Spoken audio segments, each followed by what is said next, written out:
Heard about the Miracle de Paris Body Perfector? It's all over ads claiming to smooth, tighten, and tone your skin like magic. Sounds amazing, but is it actually worth your money or just another skincare scam? Let's find out. Before we begin, quick disclaimer, everything in this video is based on public information and personal opinion. Also, a lot of you guys are asking me how I do this research so fast.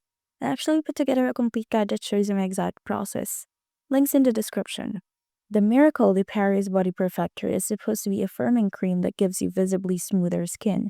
The branding looks fancy, the product page is sleek, and the promises, big ones. Things like cellulite reduction, skin tightening, and even reshaping your body. But here's the issue.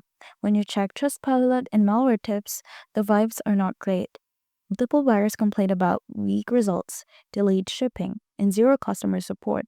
Malware tips even flags it as suspicious, warning people to steer clear due to refund issues and sketchy marketing. Is Miracle de Paris legit? Technically, it's a real product, but does it live up to the hype? Not really.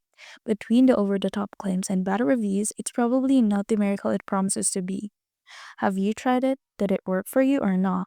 Drop your thoughts in the comments and don't forget to like and subscribe for more honest reviews on viral products and online brands.